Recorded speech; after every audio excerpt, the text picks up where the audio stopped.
Сәлем бердім. Менен байланыштырып ұстап тұратын шаңырақ. Міне сол үшін енді сол шаңырақ қазір мына ұрпаққа келе жатқан біздің әр отбасының шаңырағы бір-бірін ұстап тұру керек, тату болу керек. Мысалы үлкеннің айтқанын істеу керек деген сияқты мақсатта мына жастарға тәрбие ретінде беріп жатқан нәрсе. Рахмет. Өте балаларыңызға түсінікті болды деп есептейміз. Сол ұлттық дәстүрді өз отбасыңызда қалай дәріптейсіз? Ұлттық дәстүр болғанда біздің отбасымызда мысалы деп өзім айтайын, тамақ ішіп болғаннан кейін мысалы бата жасау, оның балалар да бізге бата береді тамақтан кейін. Ол бізде дәстүр, кәдімгі шай ішіп тамақ ішіп болғаннан кейін ол күнделікті дәстүр. Оны біз немереңіз дүниеге келгенде оларға шілдехана жасап, бес алу дегеннің бәрі мысалы үшін біздің дәстүрімізге жатады осының бәрі, иә? Сауын кесеміз, тілашарын жасаймыз, иә? Оның бәрі дәстүр, қазақтың дәстүрлері көп негізі, иә? Соның бәрін тамақ келгенше, соны дәріптеп, балаларға үйретіп, ұмытпауға қазір көбісі енді ұмытып бара жатқан, бірақ қайтадан қазір енді жаңғырып, әдемілеп соны тамаша, иә. Иә, күнделікті осыны өзіміздің балаларымызға, отбасымызда көрсете отырып, осылардың бойына сіңіре білсек, болашақта бұлар да өздерінің ұрпағына осы дәстүрлерімізді ұмытпай жеткізеді деген ниеттеміз. Қалай үйретер едіңіз отбасыңызға? Отбасымызда қайырымдылық жасау бойынша көшеде кім мұқтаж болып жатыр, соған ұйымдастыру, отбасы мүшелерімен бірігіп, қолдан келгенше көмектесу,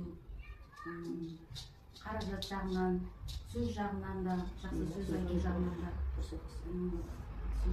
көмектесу, ауыр нәрсе көтеріп кетіп жатса үлкендерге көмектесу, тәрбие басталып, отбасынан қайырымдылық жағынан кетеді. Тамаша.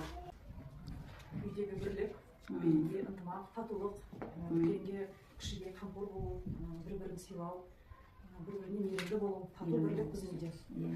Мысалы, ол қыздарға өзінің тәрбиесін береміз, оларға өзінің тәрбиесі бар. Мысалы, қызға ар-ұят деген нәрсені үйретеміз, балаларға, ұлдарымызға намысты бол деп.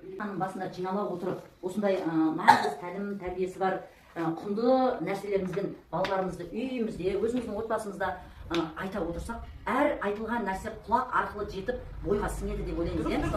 Күнделік Арунаның әжесінен сұрақ қояйық.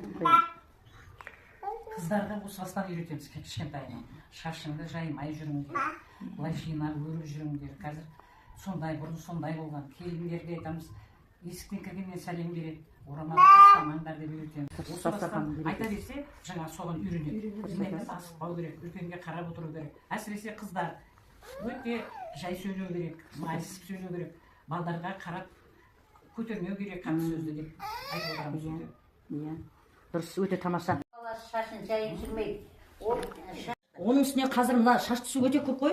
Шаш түседі дегені ол деген аяқ асты болады. Адамның бағы таяды деп атады. Бас ауыратын болады деп атады. Бағы таяды деп атады. Аяқ асты болмау керек деп. Жаңағыдай адам баспайтын жерге көп тастау керек. Бұл шаш деген жаңағы ылғал тисе күшейді, күшейеді. Ылғал тигеннен кейін бұл мысалы жазатайын бір тамағың амады деген кетіп қалса, ол жаңағы сенің барып ішіңе қадалып, ол жаңағыдай сол зиян тигізеді. Керемет. Деген шарасы. Айналарымыз ғой біздің. Ұзатылатын қыздарға осындай шашын екі бұрынғы өріп, шолпысын тағып, қандай әдемі керемет шолпысы бар екен, иә? Шолпысы. Осы шолпыны сыңғырлағанына жігіттер ереді деп естіп қой, бұрынғы заманда сондай болған дейді. Сондай болған ғой, шаш шолпары. Қыздың келе жатқанын білдіреді. Болашақ ер азаматтың қайратты, қажырлы, намысшыл болған, қыздарды ұрмаса, иә, заңғар жауапкершілік сезінсе, жауапкершілік, адамгершілік қасиеті болса дейміз. Сол апайларын тыңдап, сабақтарын жақсы оқыса, талантты болса деп өзіміз солай. Үлкейгенде көкелерін сияқты елді қорғайтын азамат болса келеміз. Осыларға сенеміз, сенім артамыз, не қарап, заңға бұрынғы кездегі жігітке жетуіне аз деп жан жақты болу керек деп ойлаймын. Ал енді бата беру керек дұрыс айтасың. Аспау керек. Тамақ ішкенде кім бастау керек үйде?